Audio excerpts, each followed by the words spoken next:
Hello, আসসালামু আলাইকুম guys. কেমন আছেন? আশা করি সবাই অনেক অনেক ভালো আছেন। গাইস, তো চলে আসছি। এটা হলো রাসেল কেমা। এটা আপনার দুবাই দুবাই থেকে বহু দূর রাসেল কেমা। আর এইদিকে সব ফরেনাররা থাকে। এই যত বিল্ডিং টিল্ডিং দেখেন, এই সব ফরেনাররা থাকে। তো এটা হলো নদীর পার, আর পানি এত সুন্দর ক্লিয়ার, তা হলো ধারণার বাইরে।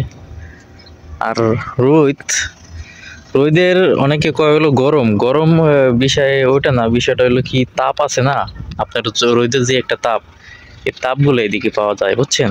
প্রচুর তাপ রোদের। এই